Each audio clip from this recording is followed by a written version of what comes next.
In the beginning of movie we see many children playing in a football ground. All these children were friends, and we learn that it was one of the children's birthdays today. The coach, wanting to make the child's birthday special, suggests to all the children, why not do something adventurous today? Let's all go inside the nearby cave. The children, being children, were all ready and excited for the adventure. All the children set off towards the cave on their bicycles with their coach, except for one child who had some work at home. This was the first time they were coming to this cave.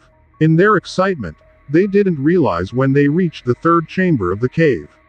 The third chamber was a whole kilometer away from the entrance. As soon as they got there, the weather outside turned really bad, and it started raining. This was no ordinary rain.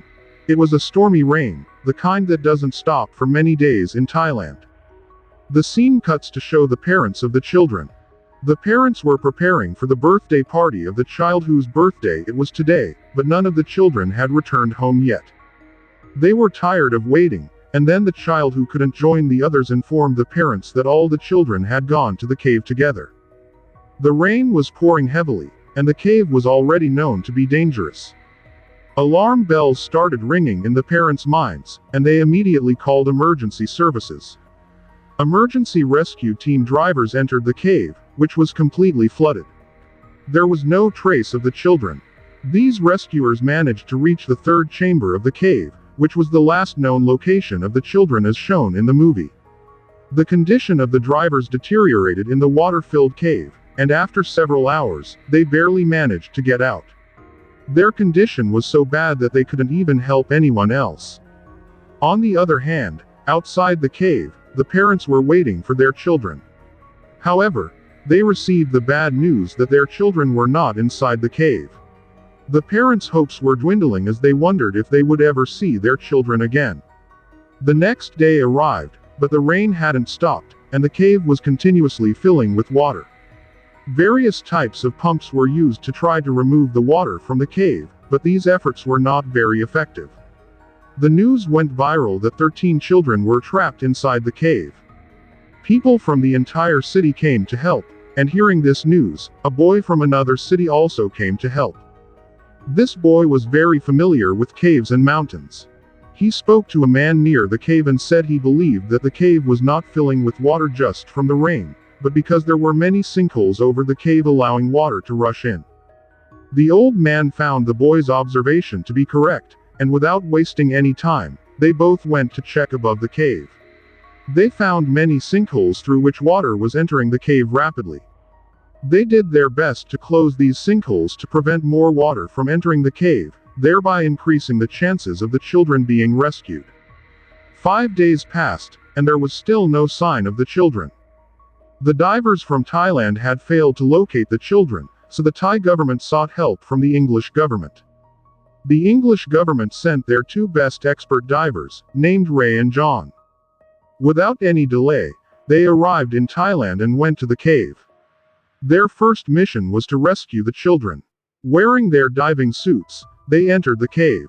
The water level inside the cave was very high, making it difficult to breathe, which made survival even harder.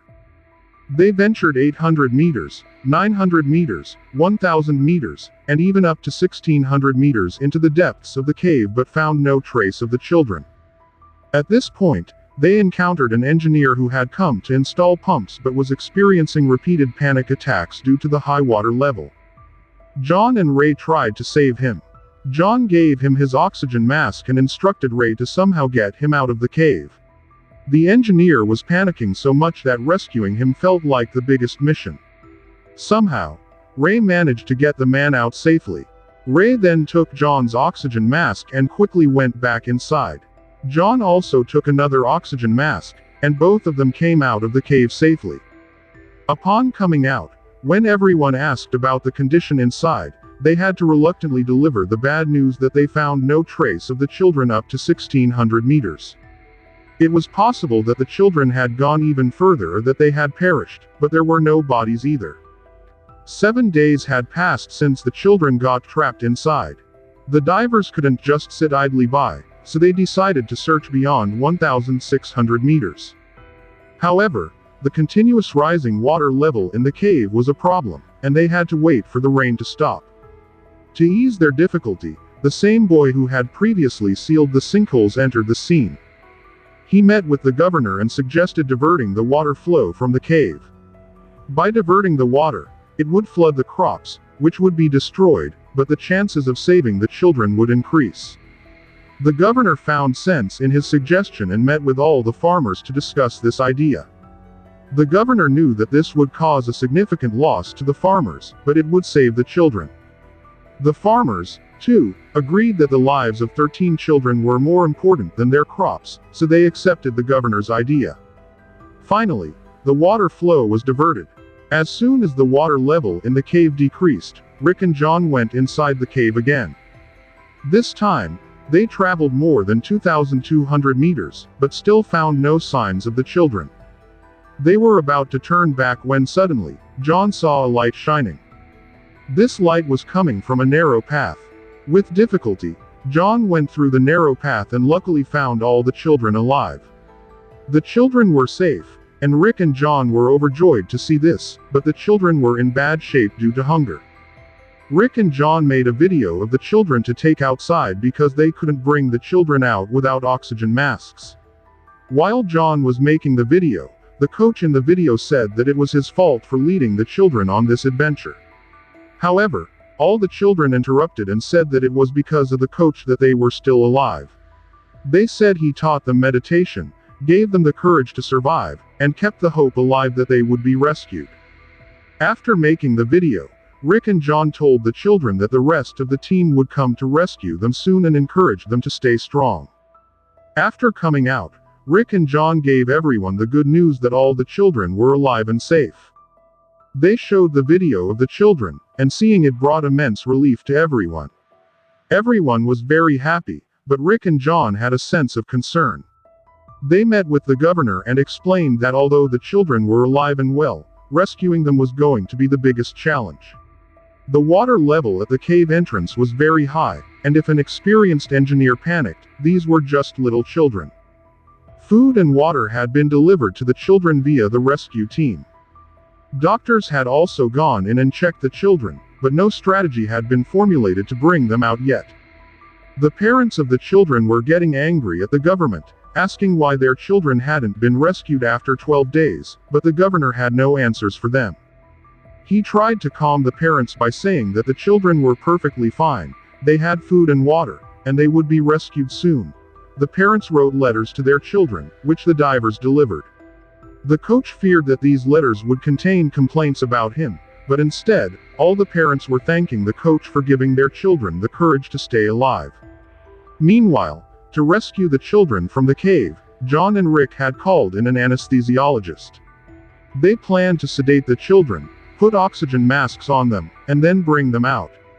However, the doctor was not in favor of this plan. He believed that if the children woke up halfway, they would panic even more. But John and Rick had no other ideas left. At this point, the scene shifts to the cave where the rescue team was busy delivering essential supplies to the children. As one diver was returning after delivering items to the children, his foot got caught in a rope inside the cave. He tried very hard to free his foot, but in the process, the hose of his oxygen tank got caught on a rock and broke. He was underwater at the time, and due to the lack of oxygen, he died there. The rescue team brought his body out. His death deeply saddened everyone. On the other hand, the doctor and the rescue team realized that Rick and John's idea of sedating the children and bringing them out was the best option. If an experienced diver could panic and die, the children, being so young, were even more vulnerable. Rick and John then presented their idea to the governor, who agreed that it was the right strategy to rescue the children. At night, the doctor taught all the rescue team divers how to inject the children with the sedative to make them unconscious. After learning this, the next morning was the day to complete their mission, to get the children out of the cave. A large crowd had gathered outside the cave, including the children's parents, townspeople, and everyone praying for the safe rescue of the children. Any mistake this time could mean the children would only come out dead. Upon entering the cave, they realized that getting all the children out at once was too difficult. They changed the plan to extract only 4 children at a time. The children were injected with the anesthetic and their hands and feet were tied so that even if they woke up during the rescue, they wouldn't cause any trouble by thrashing around.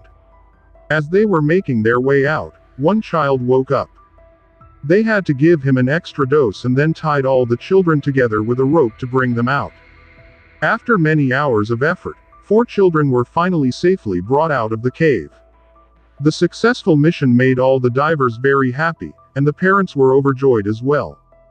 The next day, the work of bringing out another 4 children began, and once again, all the divers succeeded. This left only 5 people in the cave, 4 children and a coach. However, the difficulties resurfaced as heavy rain started again, causing water levels to rise everywhere, including in the cave. Stopping the mission due to the rising water level would have been foolish, as the water would only continue to rise over time. Therefore, they continued their work according to routine and entered the cave to rescue the remaining 4 children.